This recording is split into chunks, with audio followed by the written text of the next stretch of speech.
Welcome to this week's virtual Drasha. This week we had the incredible privilege to read Parsha Shoftim. And the Parsha conveys to us many beautiful, magnificent, and overwhelming mitzvahs. And nestled here in the middle of the Parsha, the Torah tells us this is in Perek Yud Zayin, Pasuk Tes Vav, chapter 17, verse 15. Som tasim alecha melech. Place upon yourselves a king. Asher yivchar Hashem Elokecha bo mikerav achecha tasim alecha melech. A king who HaKadosh Baruch Hu will choose from the midst of your brethren. Tasim alecha melech. Place a king upon you. Lo sucha lo seis alecha ish nachri asher lo achichahu. You cannot appoint literally an alien or foreign man who is not your brother as a king. So Torah introduces us to the concept of malchus, the concept of a monarchy. And whereas this entire concept of a Jewish monarchy is shrouded in so much controversy, is it a lechatchila? Is it ideal? Is it more of an accommodation? We'll leave that on the side.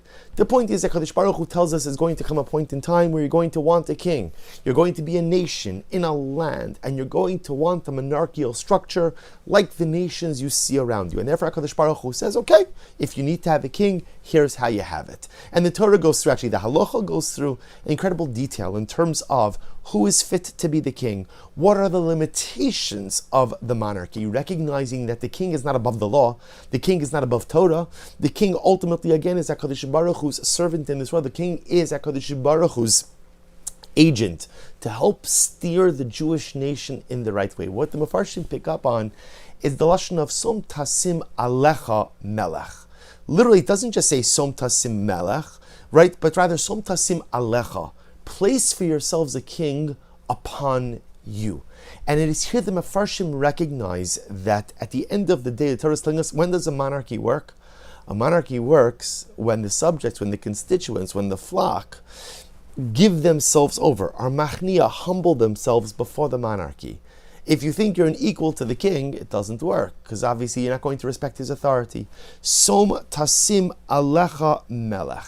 Place the king upon you, respect his authority, sublimate your will to his, so to speak, and at the end of the day, the monarchy will be effective in executing the Ratzon Hashem, the will of HaKadosh Baruch Hu. But the great tzaddik, Rabbi Shayev Rapshitz, the Rapshitz Rav, says something incredibly beautiful. He says, embedded in this pasuk, remember, like we always speak about the idea that the Torah has multiple dimensions of understanding. But on a basic level, there's a revealed part of the Torah. A concept, right? We read a pasuk, Torah's taking out of a king, and then there's a pnimius. There's an inner part of every pasuk as well. And the Rebbe of Rapshitz says, there's a very deep pnimiistic, a very deep inner message contained in this pasuk. Som tasim alecha melech. Place a king upon yourselves. The Rebbe writes, tasim alecha al atzmicha melech. Torah's telling me that I need to be a king on myself. Som tasim alecha. Place upon yourself a melech. Be your own king. Reign over yourself, rule yourself, meaning what? Shetia sholet aruchacha. You have to control your ruach, your spirits, your desires. Amaasecha. You have to rule over your actions. Vehisnagusecha, and upon your behaviors. Such an incredible insight.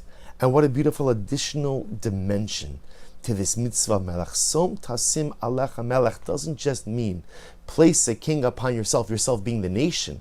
Not just place a king upon the nation of Klal Yisrael. Som tasim alecha melech. Place a king upon yourself, upon you.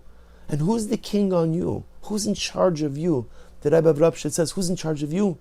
You're in charge of you. You have to coronate yourself as the king over yourself. You are the king over you. You control your wants. You control your desires. You control your behaviors. You control your actions.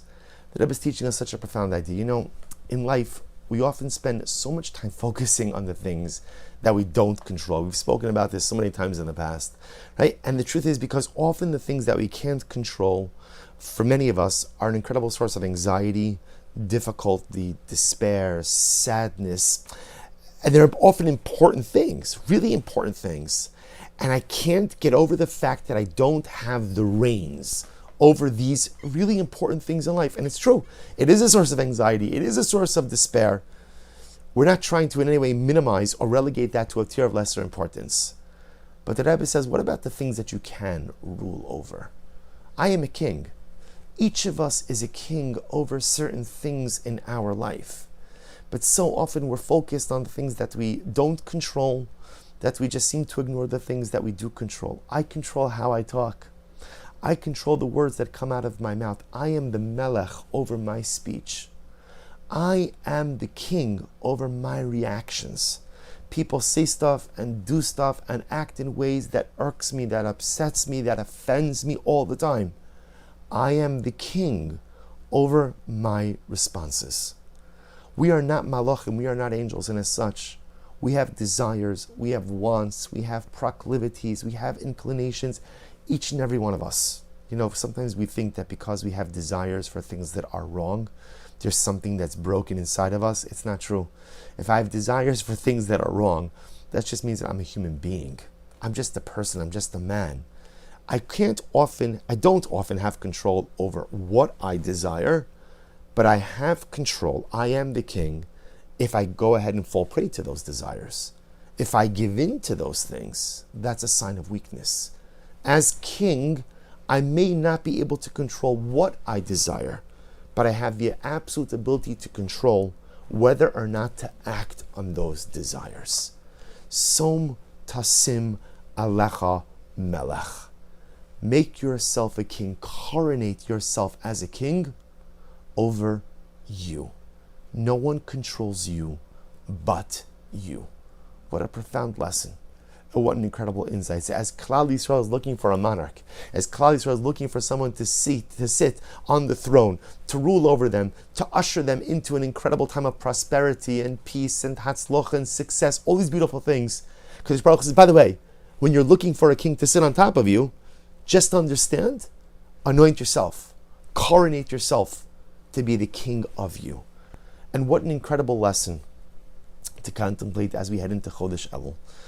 This is a month in which we have to accomplish so much. For some of us, this is the month where I'm going to try to cram in a whole year's worth of work into 30 days. There's so many things I promised myself that I was going to do last Rosh Hashanah, last Yom Kippur, and for whatever the reason, I just haven't gotten it done. So for many of us, Chodesh Elul represents the opportunity to make up 11 months of neglecting responsibility in 1 month of dynamic activity. And we could do it. If you put your mind to it, you absolutely could redeem an entire year in 1 month. Perhaps for some of us, Chodesh Elul is the month where I have to finally fix the things that I told myself I had to fix a year ago.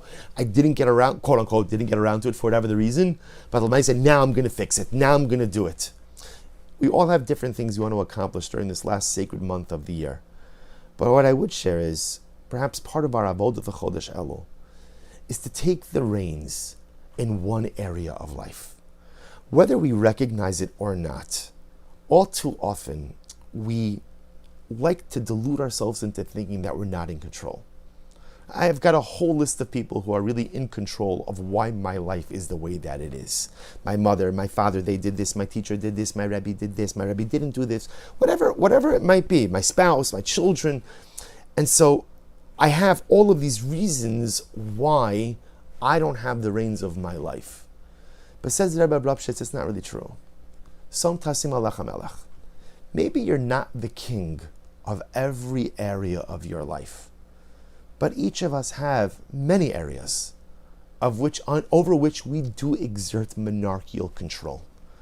Perhaps the first thing, there are many things we want to do over the course of this month, but perhaps the first thing we need to do is identify 1 or 2 areas of my personal life over which I have shirked monarchical responsibility, over which I have told myself that I don't have control, but I really do. Identify those 1 or 2 areas of life and say, you know what? Som tasim alecha melech. I'm the king. I'm the king. I'm in control. I don't control a lot of things in life, but these 1 or 2 things, I do control these things. And because I control them, I'm going to do something about it. I'm going to do something with that monarchical scepter over my life. I'm going to do something with that monarchical control. I'm going to do something with my personalistic malchus.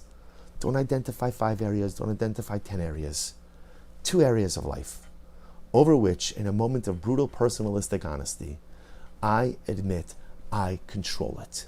And I also admit I have not exercised that control. Rosh Chodesh Elul is tonight, Wednesday night. I'm recording this on Wednesday night, Thursday night. We're going into Shabbos, first Shabbos of Rosh Chodesh Elul. Som Tasim Alach HaMelech. Let's be brave enough to identify 2 areas in life where we have the ability to exert control. Roll up our sleeves, yield and wield that monarchical scepter of control, and make a difference in our lives. It's a beautiful way to end the week, a beautiful way to go into Shabbos Parashas Shoftim, and a magnificent way to begin Chodesh Elul. Wishing everyone a good Chodesh, a good Erev Shabbos, and a beautiful Shabbos Kodesh.